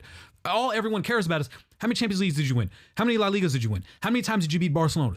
Outside of that, if you are contributing, whether you're Casemiro, whether you're Toni Kroos, whether you're Cristiano Ronaldo, whether you're Marcelo, whether you're Iker Casillas, it does not matter what your role is on that team. They cannot take away those trophies from you. And I think Kylian Mbappe right now, his priorities are just all out of whack. And whoever the manager is coming in, as much as we hope and pray that someone can be there to be the magical fix and the magical touch to all of a sudden get Kylian Mbappe to start hustling and working defensively and being incorporated in the squad, what do we see Luis Enrique try to do with that in his final year at PSG? That infamous clip of him telling him the importance of being part of the team and the work rate that he needs to contribute to this team so they can be successful. He didn't do that. He came to Real Madrid. He didn't do that. He hasn't done that. At this point, he's 27 years old. What you get from Kylian Mbappe is what you're going to get. He's not going to change, regardless of who you bring in as manager. I feel like Kylian Mbappe is such a huge name and such a huge talent in world football. It feels like the Real Madrid fans, some of them have started to turn. The worm has maybe turned in that direction. But you compare it with, say, the Gareth Bale situation being the most obvious one with that fan base. They were not a fan of Bale from the beginning. It didn't matter that he scored big goals in Champions League semi-finals, in Champions League finals, that he was a key player in those moments. They saw him as a direct rival to Cristiano Ronaldo, who was there first love and the guy that they were going to fawn over all day long, and they never bought into it. Kylian Mbappe, it feels like, for a huge swathe of the fan base, can behave however he wants and will just get away with it to an extent. It's weighing thin on the fan base. It's weighing thin on the fan base, and whether these reports are true or not, it seems like it's weighing thin on the players themselves.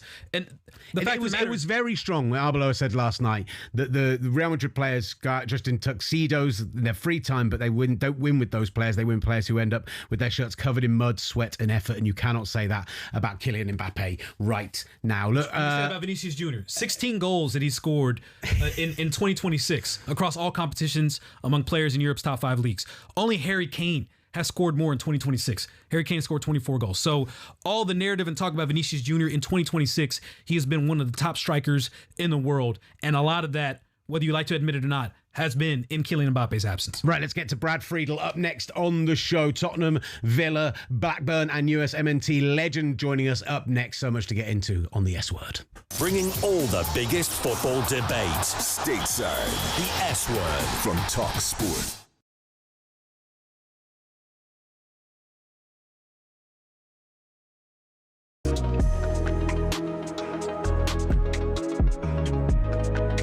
From kickoff to the full-time whistle. Don't say the S word. Say the F word. Football. The S Word from talkSPORT. I'm glad they make it clear what the F word is at the end of that there. Because around here we don't say the S word. We say the F word. Football on the S word here from talkSPORT. I'm Will Gavin, Master Tez Fatian, alongside you, me bringing all the best content ahead of World Cup 2026. Today we have already delved deep on United, Liverpool, Real Madrid and the Mbappe situation. We got into a little Unai Emery as well last night. Spurs. Brilliant performance, may I say once more, Master. Up in the West Midlands, back-to-back wins out of the relegation zone. But still to come, we've got our fan face-off. We will go Liverpool United for that. But right now, we have a legend of the show, really, at this point. He joined us during one of our pilot programs as we were getting this together and making it work. And at that point, he pointed out that maybe we shouldn't be using the S word as we describe the show. So I'm delighted to say that former Villa, Tottenham, Blackburn goalkeeper, and of course USMNT legend Brad Friedel joins the show now. Brad, thank you so much for taking the time out, sir. You got it. How you guys doing? Hey, can't complain. Now that you're on, everything is going to be tickety-boo, I'm sure. Yeah, I'm sure. Let's tickety boom. There we go. You got to get with the British lingo. I'm trying my best. I will not try a pie or sausage roll, but I guess maybe I was trying to explain to one of my kids when you got to a traffic light, amber, it's not yellow. Yeah. And but they couldn't get it. Yeah, that's not going to fly with me. It was a much longer conversation than it needed to be. Brad, let me ask you a question, actually, because earlier on I was talking about Conor Gallagher's performance last night, and Conor Gallagher's one of those players who, bit of a cult hero, bit of a guy who will absolutely work his behind off for the team. Maybe when he's got the ball at his feet, the passes can be a little wayward, backwards, sideways, or wayward is basically the directions he goes in, but he's kind of the antithesis of a champagne footballer. What is that in America? Like I said, it was a PBR footballer earlier. What do you think is the opposite of a champagne footballer, a workhorse guy? Well, I mean, in sport, I lived in the UK so long. In America, I guess you just said it, workhorse, I think, or a utility man, maybe? You nice. Like a utility guy? Yeah, like something along those lines. But all my lingo, unfortunately, whatever you want to put, like turned into the British lingo. I was over there for so long, and I went years without watching American sports. Well, the odd time it was on. So, but I would say utility man, correct? I think utility baseball player probably is the most fitting in terms of a work rate Conor Gallagher kind of player. I think you're spot on with that. Look at me, spot on. Spot on. It's happening. It's pretty. I'm looking at the gallery. They're so proud of themselves in here. Pretty soon you're going to be getting in a lift. The taxi service, or are you talking something else? Oh God! Come on! Right, Brad. Last night, two of your former sides did go head-to-head in the Premier League live on talkSPORT. We debated in some detail this earlier on, but what was your take on Unai Emery making the 7 changes, Tottenham going and get the win? Like, where does the blame / the accolades fall for that performance last night?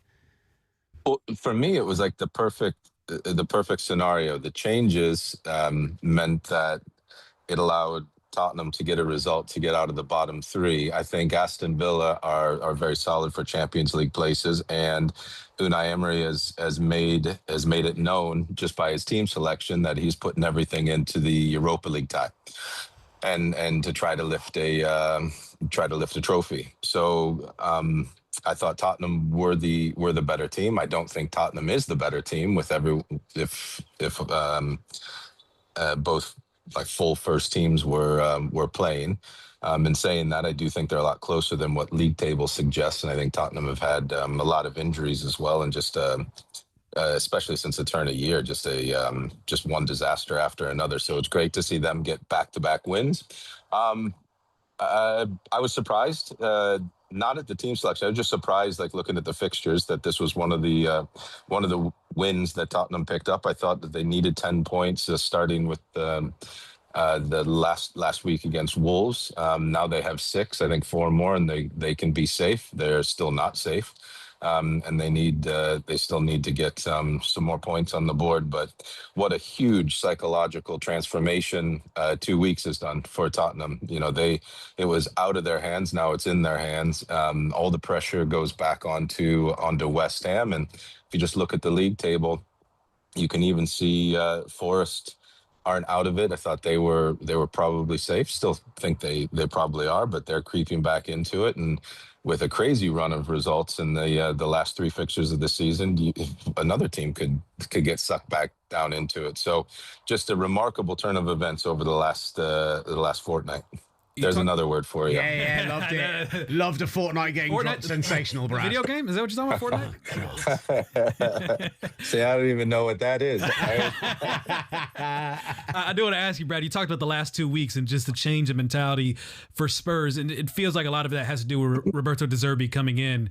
If he's able to keep Spurs in the Premier League, how impressive of a managerial job would that be in such a short time with all of the injuries, being able to will Spurs clear and safe? Incredible job. The job was not an X's and O's job, and that's, I would say, De Zerbi's biggest strength is how he transforms teams to play tactically to how he wants. And this was a mentality job because the players were so low on confidence, and I really worried, and I'm still a little bit worried because they're not mathematically safe. You've built a team that you thought was going to be able to compete in European competition in the Premier League and possibly go far in the domestic cup competitions. You did not put a team together thinking you were going to have to stave off relegation. So you used a player's name. Gallagher has seen that before. Solanke, who unfortunately is injured right now, understands English football. Ben Davies, who's injured, is another one. But there's not a lot of players throughout the squad that really knows what English football and relegation is all about. You had these players that were signed to play the glamour ties in English football and not the roll up your sleeve stuff. So these last 2 wins were enormous, and that and De Zerbi, I think, has gone in and transformed their mentality. And then I think we'll see, provided they do stay up, then you're going to see a much more free-flowing game of football when in the Premier League next year under De Zerbi, and you know he's gonna go for other center backs. Maybe Van de Ven, I think, can play to his style, but he'll get other center backs that can drive the ball into midfield, and the center backs in his system touch the ball an awful lot and start to build a play. So I don't think we're seeing a full De Zerbi team, but he has done remarkably well to change the mentality of the players and the fight that they've shown. Even the Brighton game, Brighton were the better team, but at least Tottenham showed some fight. I know it was an individual mistake at the end where they didn't get the 3 points, but they were showing fight from the moment that De Zerbi came in. So he deserves a lot of credit for being able to instill some confidence in players that had absolutely none. Let me ask you, Brad, how easy is it going to be for Villa to pick themselves up from that performance last night? Because from a perspective of, you can blame the 7 changes and you can look at what it meant for what the starting lineups were, but a lot of the fans in the stadium, there was a huge amount of kind of unrest amongst those. The excellent Dan Bardell, who covers the team, who was in our group chat last night, I've never known him angrier at a Villa performance than he was last night. Are they able to just dismiss, put that aside, move on and look forward to Thursday night? Or do you think there's anything lingers from the fact that that's now 3 games, no wins, no goals scored? I think Unai Emery knows his squad the best, and I think he knows he has to put everything into the basket of the Europa League. The squad isn't a massive squad. It wasn't too long ago that Aston Villa was in the Championship, and to then get themselves into European competition and then in Champions League competition, it takes a long time to build up your squad because you have to deal with FFP situations. And you have to build up your revenue to be able to build your squad. So I can understand. I know the Villa. I was there 3 years. I know the Villa supporters very well. It's a great fan base.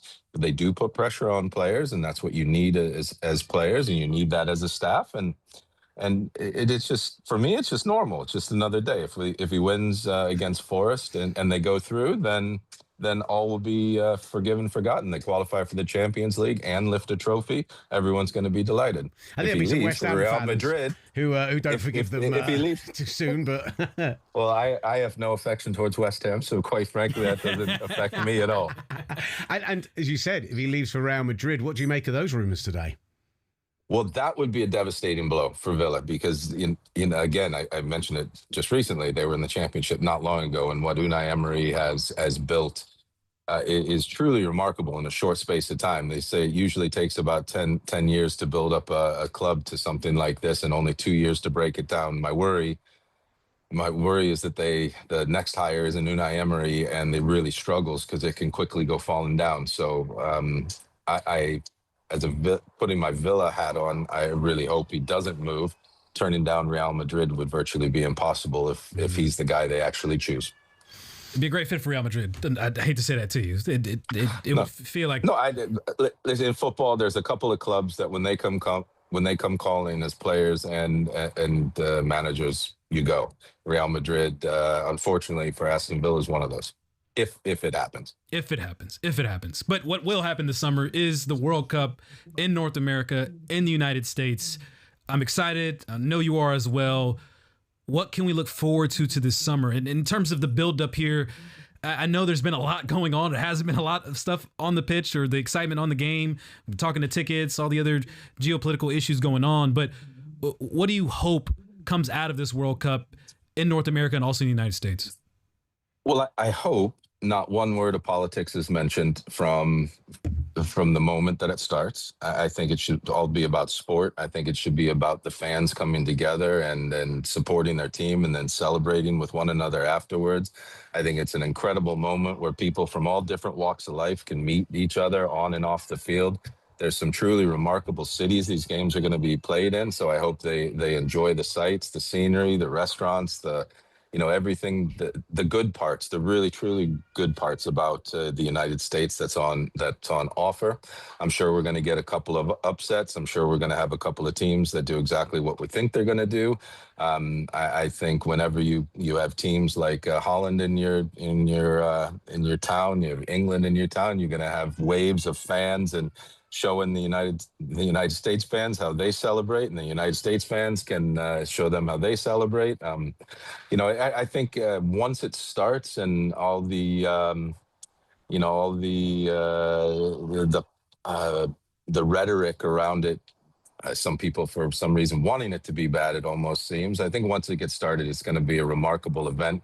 I guess the only slow part for me is there's more teams, so I think there's going to be a lot less upsets in the opening rounds in the group play.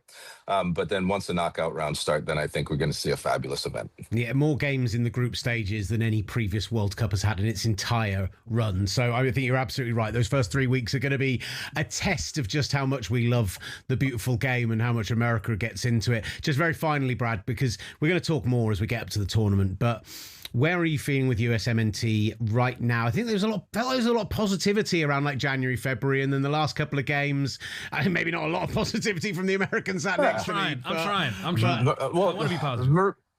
Mauricio's going to have a competitive team. I said it, I think, last time I was on. There's no doubt about it. Mauricio, the culture in the United States, the soccer, it's not a soccer country. So when a foreign coach comes over, they see that immediately, and then they want to try to bring the culture into the group. So that one of the first things he did is your place isn't safe. That unsettled a few people. It still unsettles a few people. But when Mauricio calls his final squad, we're going to see a very competitive group of players. I think, and this would be a much longer talk show, podcast, whatever it is, but United States, there hasn't been a golden generation because the country is still not a soccer country. We're growing. Stadiums are better, training grounds better, coaching's better. Overall, the squad is probably better, but we still have great players in 94, 98, 2002, 2006, 2010, et cetera, et cetera. And until we have $400 million budget like the Dodgers do, until there's a television contract there, until people that are born from all walks of life in the United States and inner city and in the middle of the Midwest want to wake up and be soccer players, we're still going to be a growing nation. So what I think is U.S. fans just have to get behind the team. I think Chris Richards, fantastic. Anthony Robbins is fantastic. I think Weston McKennie, Tyler Adams. We have some Balogun's had a great season. We have some good players. Do I think we're going to win it? No, I do not. But do I think that we can cause some upsets and have a great run? Yes, I do. And so we have to be very realistic of where we are. And it's not a population game. Last thing I'll say, if it was a population-based situation, then China would be winning World Cups. India would be winning World Cups. Pakistan would be winning World Cups. If you look at the global populations, it's only Brazil that's in the top 10 that are a footballing nation. So it's not population, it's culture. And we are building that and growing that. And we still need many more generations to turn before it comes that. So let's just be fans. Let's hope they go out and they're competitive, and let's back the team. Brad, absolutely love it. Thank you so much for your time, sir. Great word, baby. All right, guys.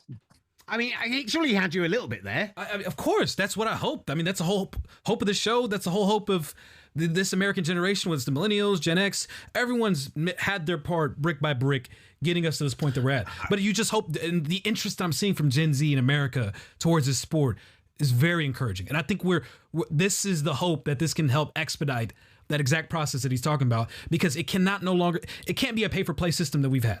You have to tackle the inner cities. When he talks about Brazil, the favelas, that's where the great players come from. You have to incorporate all walks of life in America to get the best and most talented players in the country to be a part of and participate in this program. And right now, unfortunately, it's not happening. Whether it's the players aren't interested or the players aren't funneling up in the system, we're not seeing that right now. And look, as someone who sits on the outside looking in at that, I think back to 94, I think back through even the 90s and the early noughties where we were, I think the rest of the world were like, eventually America are going to get there. They are so dominant because they invest so much in athletics and sport at a youth level in their country that $40 billion is spent on youth sports in America. Yeah. $40 billion. And look, it's insane. If you take a sport seriously, you tend to dominate it. Now, a lot of those are your own sports, your MLBs and NBAs and everything else. But we've seen it so often in athletics, in Olympics, in those things where when Americans want to take it seriously, and I think we all thought that was what was going to happen in soccer, and it just hasn't. So maybe this is it. Maybe this is it. Yeah, hold on. Where's your buzzer? Where's your buzzer? You got the first soccer reference of the show. Yes. I don't even remember what we're doing now. The fan... so excited about the buzzer.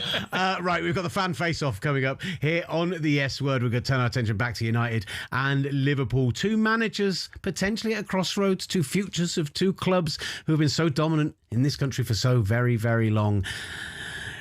Who is going to be the dominant force next year? Man United Liverpool up next here on talkSPORT, the S Word. The daily deep dive into the world of football. The S Word from talkSPORT.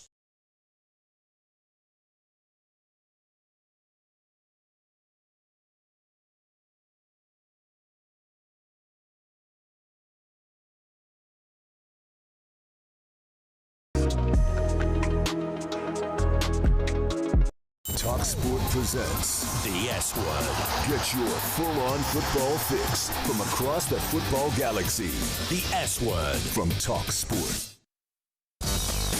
Don't forget you can follow us on the S Word YouTube channel and on the talkSPORT YouTube channel. Get involved in the chat or get in touch with us on socials. You'll be able to find me and Master there at Master_Tisfatsian on Instagram. There we go. And I am at Will Gavin anywhere you'd need to potentially find me. And also we can find us at talkSPORT S Word on all those locations as well. It is time now, however, for our fan face-off, the part of the show where we give you, the fans, the opportunity to have your say, to represent your team. On today's show, we've got DJ Andretta coming on to represent Liverpool. We've got Gerard, the Manchester United fan, both hailing out of Miami. Let's start with DJ. DJ, how you doing, brother? Been better. Tough loss yesterday, but... and we have immediately lost DJ. That was is he doing better? I'm not sure if he is. Timing. Did he hang up or did we? Who knows? This show had almost gone too smoothly for a first show. Let's be honest. Like, we'd had 2 hours of just plain sailing. I was like, this is going to be easy. What do we have to worry about? Is Gerard there? Have we got Gerard in the house? The Manchester United fan also out of Miami. Here. Perfect. Yeah, there we go. Gents, what's up, guys? How we doing? How we doing? Good. Master William, I feel like Jeffrey from The Fresh Prince, man. How are you guys? Oh, that's too good. Oh, my God. Have we not thought of that before? Well, look, let's come to you first, Jared, because you do have the bragging rights after yesterday. Sorry, DJ. Jared, how are you feeling about that performance yesterday and being able to pull it off against such a rival as well? Yeah, I almost called this off. It was a rough 24 hours for me. I heard you guys talk about Inter Miami earlier. I'm in one of the supporter groups, so I was there watching us blow a 3-goal lead. So if we would have blew a 2-goal lead to Liverpool, I might have called in sick. But it was a really good watch, back and forth. Two teams obviously not at their best right now, but it was very, we gave Liverpool 2 lifelines. I think we were the better team and we deserved the win, but it was nervy in that second half at the bar. I'm not gonna lie to you. We were all sweating. And Liverpool, I mean, a lot of players missing. I thought at halftime, Slot's out. There's no question about it. DJ, how do you feel about that now? Do you feel with the second half performance, he still deserves a little bit more leg room or a little bit more of a leash, or are you out on Slot? I mean, it's just funny hearing a Man U fan saying they were the better team. Last I checked, you couldn't hit the ball with your hand to score a goal, but get him. Get him. In the 90s, that's how Man U won a lot of games. So I guess it was a throwback to that era. As far as Slot goes, popping up again. Childhood trauma popping up again. It's definitely some childhood trauma, but at least I don't have adult trauma. 13 years of nothing. I think Leicester's been more successful since Man U. Ferguson retired. To answer your question, since Ferguson retired, sure. It's very hard to judge Slot. He won the Premier League last year in his first season, which it's an extremely difficult accomplishment. But then at the same time, this year has been a complete disappointment. It's not just the losing, it's the style of play, it's the boring football. I did mention the losing. Well, Man U fans should know all about losing. So it's funny, that's the first thing you think about is losing. I mean, it's been 13 years of it, so I get why your mind goes straight to the losing. What about the last 24 hours, big dog? I would... When was your last Premier League? When was the last Champions League? Remind me. I think I have to watch it on the History Channel. The History Channel. You guys talk about There's a your success. The last time, and that's all. I don't even know why we're on the screen here. Just throw those two up. We're gonna go out and just get a drink and hang out. The last time Man U did something, it was on a YouTube documentary. So I don't know what to tell you. We are defending Premier League champions at the end of the day.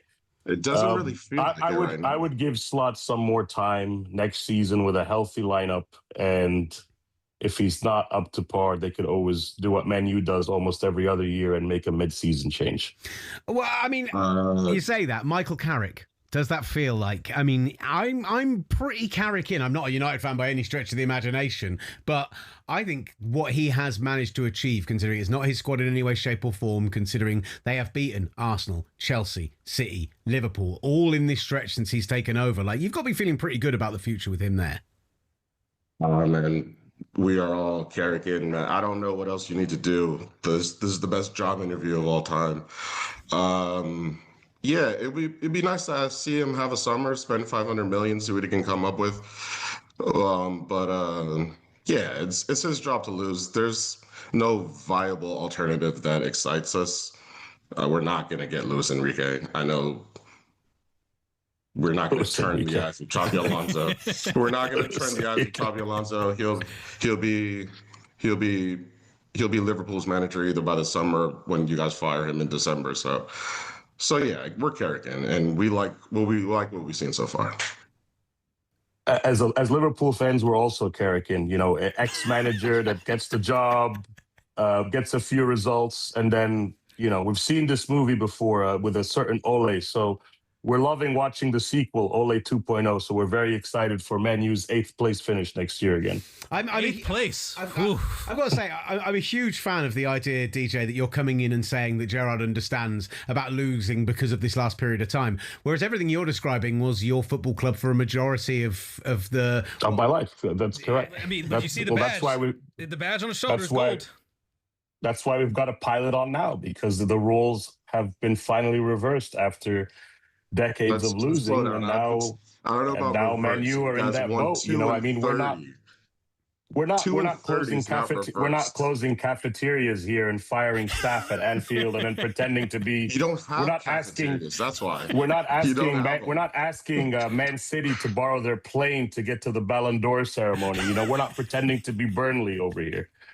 We actually spend money. What do you mean we have cafeterias? We spent $500 million, as you pointed out. You guys are firing staff and getting rid of the cafeterias. We're getting rid of closing down the cafeterias. Unfortunately, now that Spirit Airlines has shut down, who's Man U going to use to fly in the States? I gotta ask you guys a question. Who will win a title next? Who will win a trophy next? Will it be Liverpool or will it be Manchester United? State your case.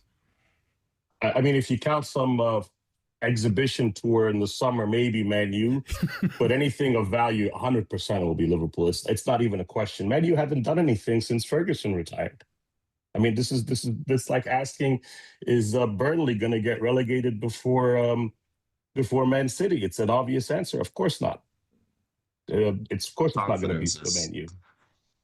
You gotta love it when the loser in high school gets a good job and all of a sudden he's just forgot who he comes from. Anyway, it'll be us only because we don't overlook the Leagues Cup and the FA Cup. And so we'll definitely win one of those next year. You guys have decided to overlook those trophies as if they're less than you, even though they propped you up and propped up all of your legends of the last 20 years. I still hear about that goal that Steven Gerrard scored in the FA Cup final. Oh, God. It's a great goal. It was a great FA Cup final, to be fair. It was a great goal.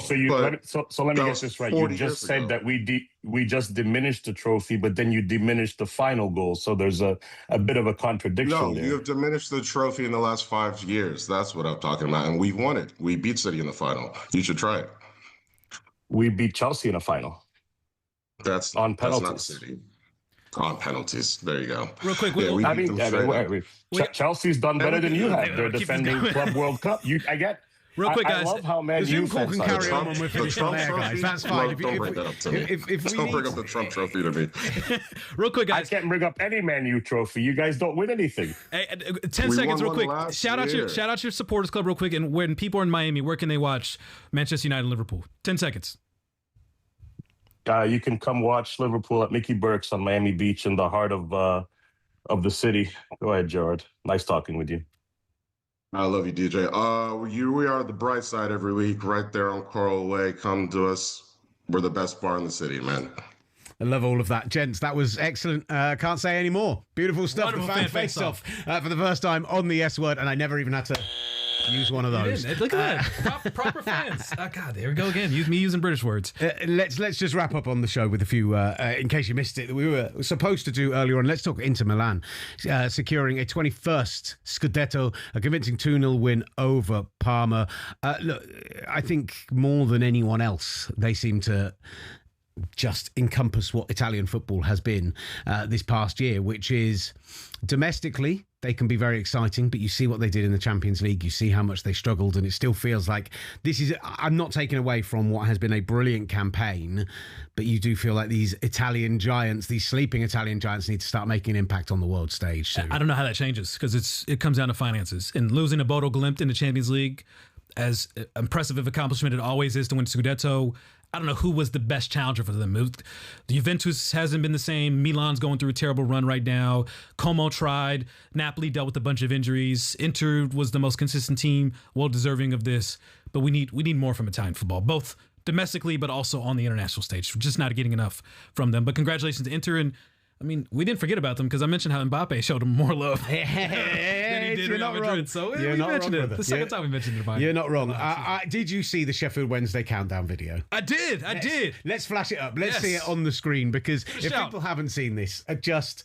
From a team who have been through such tough times, so difficult, they counted down from their points deductions from last season all the way down through for what it would finally be. They have been taken over, been bought out. They will be going down to League One. By American ownership. Once again, Americans saving the day here in the UK and providing hope and financial optimism to the clubs of the FA. You gotta love it. USA, baby, as they chanted in the stadium. USA, USA. Yeah, listen, I'm not someone who generally cites Prince or King Charles as somebody who deserves some love, but his comments over the weekend, very much the fact that, yeah, all right, maybe the rest of the world might have been speaking German if you hadn't intervened, but you'd be speaking French if we hadn't intervened. So I've got to finish off, actually, while we're talking about cross-pond, pollination.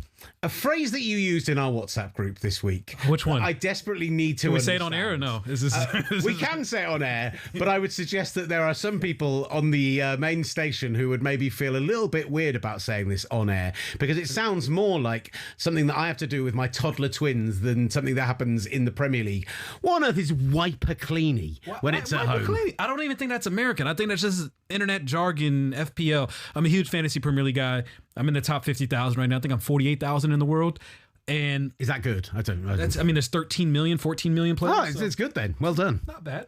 I could do better. Still doesn't mean you should say things like wipe a cleanie. But when a team wipes a cleanie, that means a clean sheet's off the board. So when it happened, I forgot what match it was. I was really the Leeds-Burnley match, I believe it was, on Friday. I really needed Leeds to concede, and they Burnley scored in a 3-1 victory. Cleanie was wiped, baby. Couldn't have been happier. Do not deserve the phrase wiper cleanie in any way, shape or form.